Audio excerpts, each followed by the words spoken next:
En lo que se refiere a grandes derrotas, pocas se comparan al partido de fútbol americano entre Cumberland College y Georgia Tech en el año 1916. La historia cuenta que Cumberland, una vez un equipo competitivo de alto nivel, el año 1915 descontinuó su programa de fútbol americano y disolvió su equipo. El problema fue que nadie le había avisado de esto al equipo de Georgia Tech, que ya tenía agendado un partido con ellos desde hacía mucho tiempo atrás. Si el equipo de Cumberland no se presentaba en la cancha, Georgia Tech iba a demandar que Cumberland le pagara $3,000 por abandono. Y en 1915 eso era una enorme cantidad de dinero. De hecho, para la mayoría de nosotros eso sigue siendo mucha plata. Los dirigentes de Cumberland trataron de explicar su situación a la gente de Georgia Tech, de que ellos ya no tenían un equipo para competir. Pero Georgia Tech rehusó cancelar el evento. Obligados a hacer algo al respecto, Cumberland empezó a buscar jugadores para el equipo, y con poco tiempo en sus manos, los dirigentes de Cumberland lograron reclutar a 13 estudiantes para que jugaran el partido. Llegó finalmente el día del partido y los dos equipos se dispusieron en la cancha. En la primera jugada del partido, Georgia Tech ya había anotado sus primeros puntos. Cumberland, poco preparado para enfrentarse a este equipo profesional, cometió varios errores y Georgia Tech no tuvo compasión. Para el entretiempo, el marcador era 126-0 a favor de Georgia Tech. Pero ni aún con esa enorme ventaja el equipo bajó el ritmo. El partido terminó 222-0 y por supuesto quedó en la historia como una de las derrotas más humillantes de todos los tiempos. Al leer la carta de Pablo a los filipenses, muchas veces nos quedamos con la impresión equivocada. Tendemos a asumir que esta iglesia estaba ganando, que los discípulos ganaban un partido tras otro, que se han mantenido invictos 10 años consecutivos en la liga y que son los campeones indiscutidos desde que la iglesia empezó hace unos 10 años atrás, cuando Pablo y Silas habían llegado a la ciudad. Pero nada podía estar más lejos de esa realidad. En ese momento, el líder de esta iglesia, el apóstol Pablo, está escribiendo esta carta bajo arresto domiciliario. Al tener una perspectiva incorrecta del verdadero estado de la iglesia en Filipos, tenemos la tendencia a tratar esta carta como un escrito para cristianos alegres y positivos. Cristianos que venían de victoria en victoria, llenos de felicidad en medio de sus circunstancias. Pero como veremos más adelante, esta iglesia no llevaba la delantera. Esta iglesia no parecía estar ganando el partido de la vida.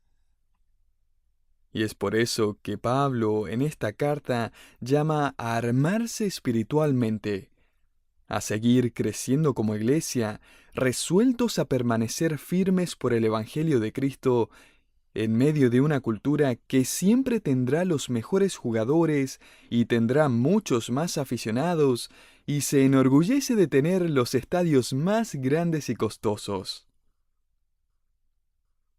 El marcador en la tierra nunca parecerá estar a favor de los cristianos, que es por lo cual Pablo escribirá a la iglesia en Filipos cosas como: «Esto pido en oración, que seáis sinceros e irreprensibles». En otras palabras, no hagan trampa en el partido, incluso si están perdiendo humillantemente. Él escribe: «Para que seáis irreprensibles y sencillos, hijos de Dios sin mancha, en medio de una generación maligna y perversa, en medio de la cual resplandecéis como luminares en el mundo». Filipenses 2:15. Ahora abramos la palabra de Dios en esta carta a los filipenses y veamos la última frase del saludo introductorio de Pablo. Hoy por hoy, nosotros típicamente firmamos al final de la carta. En los días de Pablo, la gente firmaba su nombre al principio de la carta y luego se describían a sí mismos con algún breve comentario para que se supiera, por ejemplo, cuál Pablo era el que estaba escribiendo. Así que Pablo comienza aquí su carta diciendo: Pablo y Timoteo. ¿Quiénes somos? Siervos de Cristo Jesús. Luego, como era típico en el primer siglo, el autor identifica a la persona o personas a las cuales él está escribiendo. Note, Pablo hace lo mismo aquí: a todos los santos. Esto es, a la iglesia en Cristo Jesús que están en Filipos. La típica carta en los días de Pablo terminaría esta introducción con un saludo, y de la misma manera Pablo termina su introducción con un saludo. Note el versículo 2, gracia y paz a vosotros. De esa forma, Pablo concluye su introducción diciendo: saludos. A través de los años, arqueólogos han excavado enormes cantidades de papiros griegos, como también cartas escritas por oficiales en el Imperio Romano. Y literalmente miles de ellas incluyen esta misma fórmula introductoria: saludos.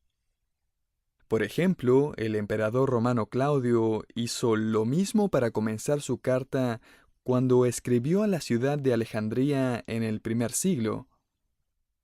Él empezó con su nombre: Tiberius Claudius César Augustus Germanicus Imerator Pontificex Maximus. Imposible poner eso en su licencia de conducir. Su carta continúa: sostenedor del poder tribunal, cónsul designado. O sea, puesto de otra manera, yo soy el que tiene todo el poder del Imperio Romano. Finalmente, él identifica a los receptores de la carta, a la ciudad de Alejandría, y luego, tal como Pablo, él agrega la palabra saludos. Ese es el típico saludo.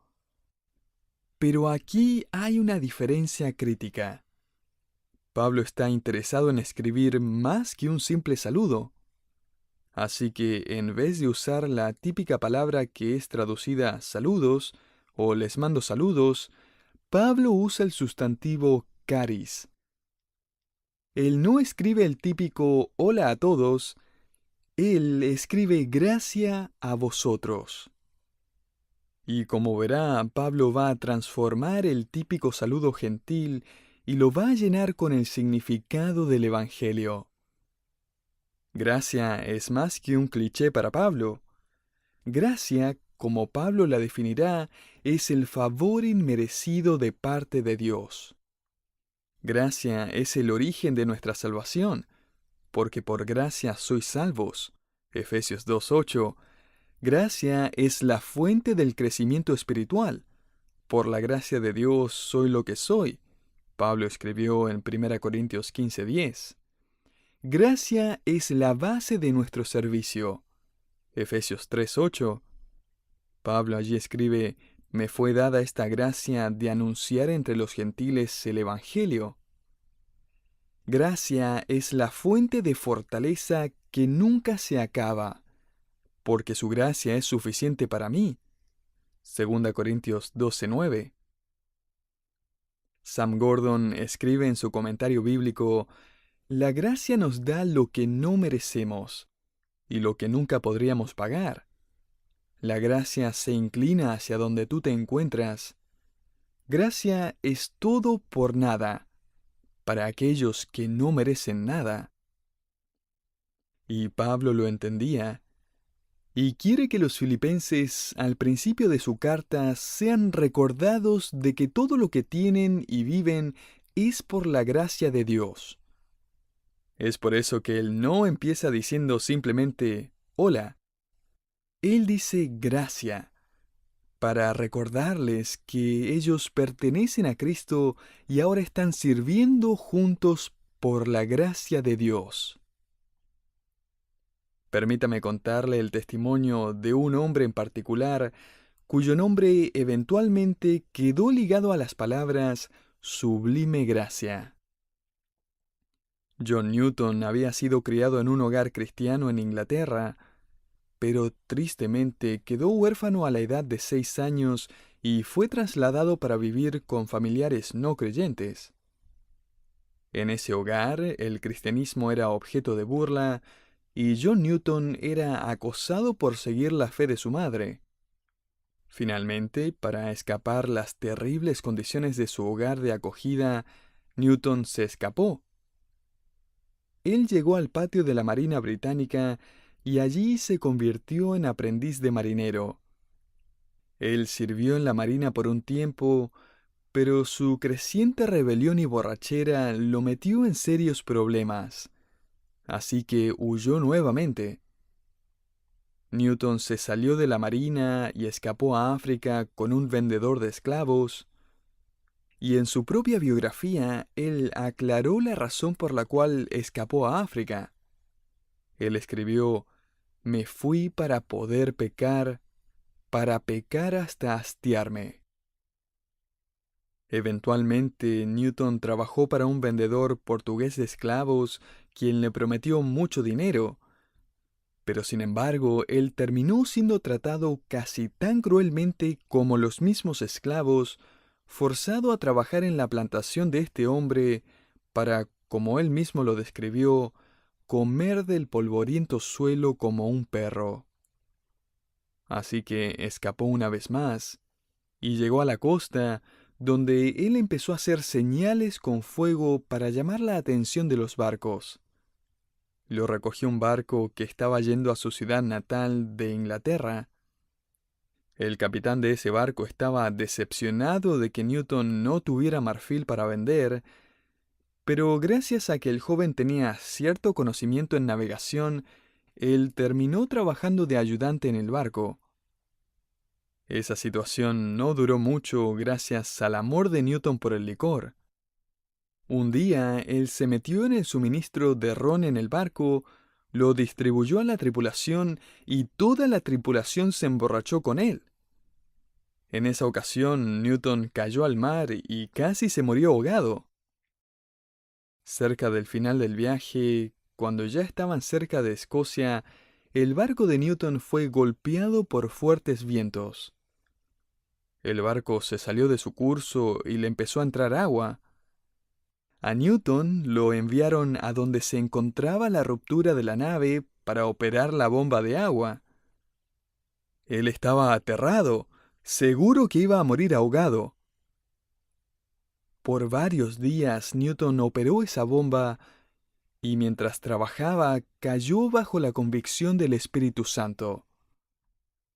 Él conocía lo suficiente del Evangelio gracias a lo que su madre le había enseñado cuando era niño. Newton escribió que empezó a recordar versículos de la Biblia que había memorizado en su niñez, y allí, en lo profundo de ese barco, él clamó a Dios por salvación y fue transformado por la gracia de Dios. Años más tarde, John Newton entró al ministerio y se convirtió en pastor. Hoy en día, él es conocido por haber ejemplificado la gracia de Dios y haber escrito uno de los himnos más famosos del mundo, Sublime Gracia. Sublime Gracia fue un poema que Newton compuso para ilustrar su predicación de Año Nuevo. Esto ocurrió el 3 de enero de 1773. Se ha estimado que este himno es cantado o tocado en el mundo al menos 10 millones de veces al año. Sublime gracia del Señor, que a un infeliz salvó. Fui ciego, mas hoy miro yo, perdido, y Él me halló.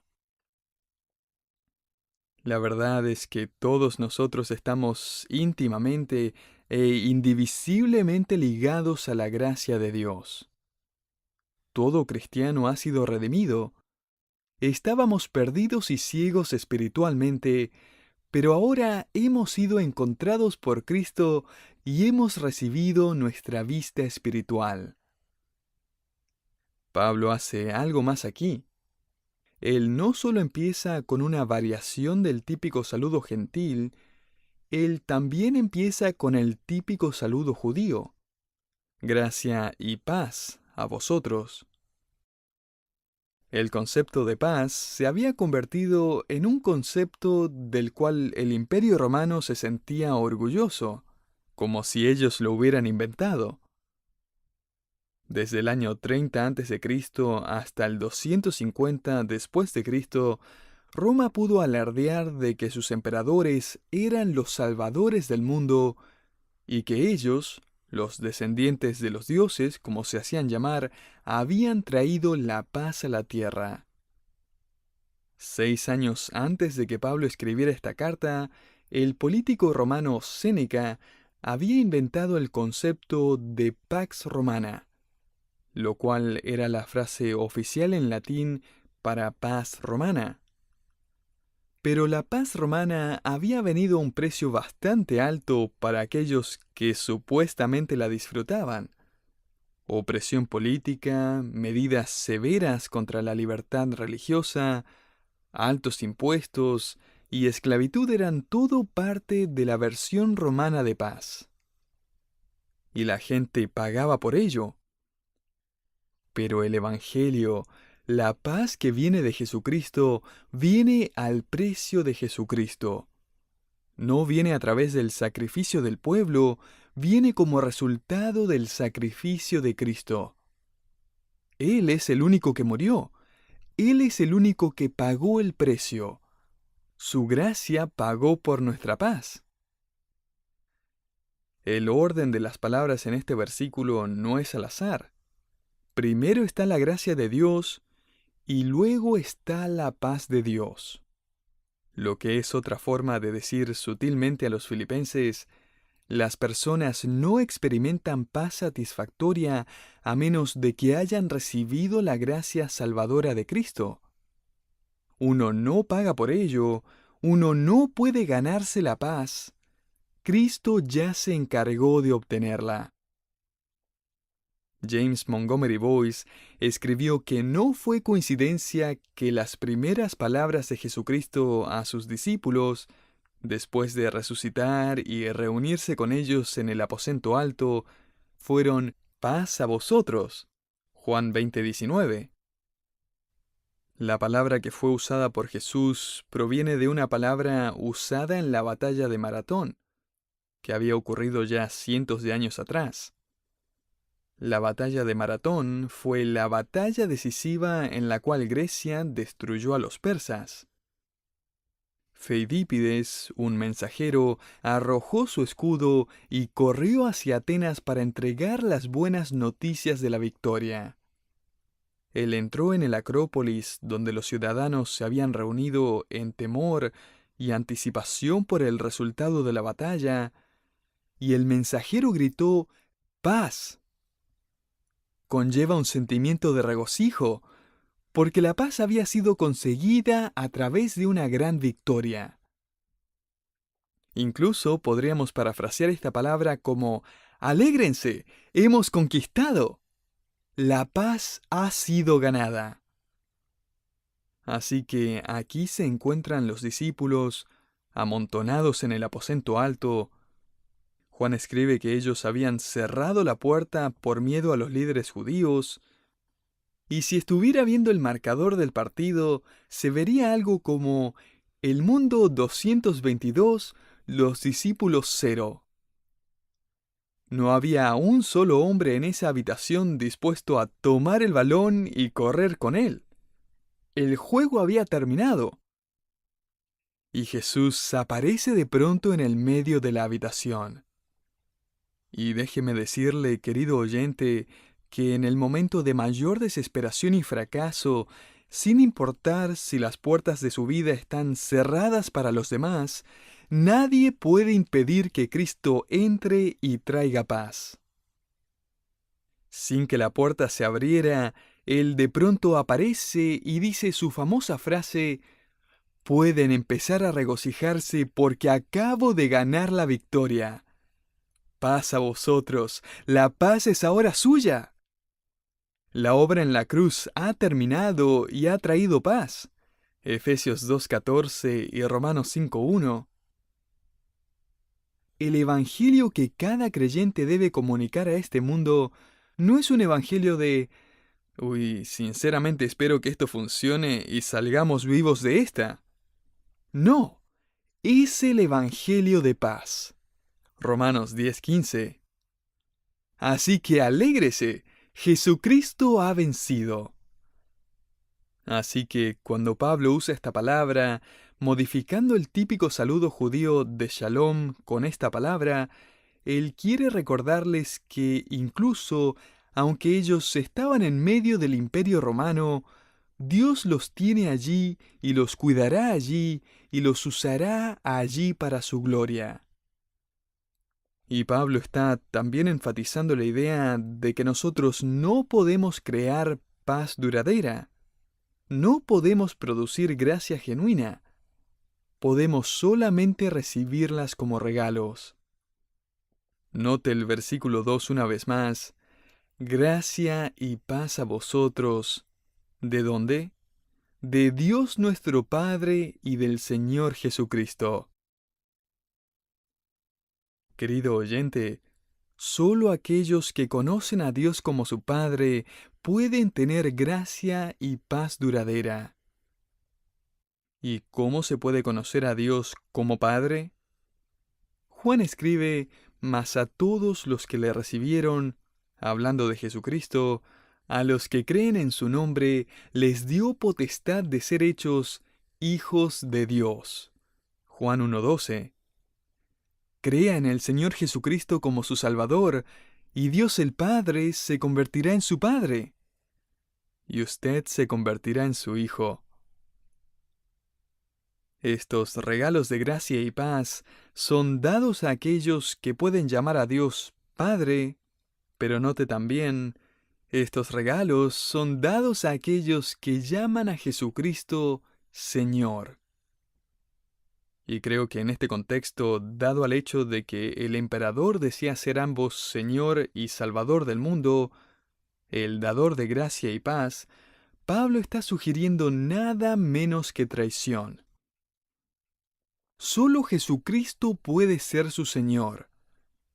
Y solo si Él es su Señor, su emperador, su soberano, usted puede recibir gracia y paz. Es imposible encontrar gracia y paz eterna fuera de Dios nuestro Padre y del Señor Jesucristo. En esta carta, Pablo va a explicar la igualdad de Jesucristo con su Padre de forma magnífica, quizás aún mejor que en cualquier otra de sus cartas. Pablo está dejando en claro en la introducción de esta carta a los filipenses que el cristianismo no podría existir sin que Jesucristo sea Dios. Esto es mucho más que un simple saludo. Una de las historias más trágicas en el mundo de los deportes fue la muerte de Junior Seau. Junior Seau fue el líder del equipo de fútbol americano San Diego Chargers. En sus 13 años de carrera deportiva, Junior Seau ganó el premio al mejor jugador 12 veces y fue elegido como uno de los mejores jugadores de la década de los 90. Su carrera había visto victoria tras victoria. Sin embargo, el 2 de mayo de 2012, a la edad de 43 años, Junior Seau se quitó la vida. En una entrevista con una revista deportiva, su amigo y antiguo compañero de equipo, Rodney Harrison, reveló que durante sus últimos días, Junior Seau estaba buscando desesperadamente la paz. Harrison comentó, él me dijo que en el único tiempo en que él se sentía verdaderamente en paz era cuando estaba con sus hijos o surfeando. Él decía, cuando estoy sobre las olas, no tengo preocupaciones ni problemas. Puedo olvidar todo lo demás. Harrison admitió, con un tono de tristeza, Junior So siempre estuvo buscando paz. Encuentro interesante que cuando Jesucristo se apareció en aquel aposento alto y anunció la victoria de su resurrección, Él dijo, «Paz a vosotros». Pero además agregó, «Como me envió el Padre, así también yo os envío». Juan 20:21. Dicho de otra manera, el Evangelio de gracia y paz no se supone que se quede dentro de las puertas de nuestro hogar. Debemos llevar esta gracia y esta paz a las calles. Jesús dijo, «Les comunico las noticias de que hemos vencido. Ahora, díganselo al mundo». Esto es mucho más que un simple saludo. Pablo está recordándole a la iglesia en Filipos, por medio de estas palabras cuidadosamente escogidas, y también nos está recordando a nosotros que, de acuerdo al marcador, no pareciera que la iglesia va a ganar. Pero la verdad es que ya lo hemos hecho. Y la gente a su alrededor, que parece estar ganando, en realidad está desesperada, sedienta y necesitada, y necesitan oír las noticias de victoria, de gracia, de paz eterna. Ellos necesitan oír de parte de usted que todos podemos obtener estos increíbles regalos de gracia y paz cuando Dios se convierte en nuestro Padre y Jesucristo se convierte en nuestro Señor.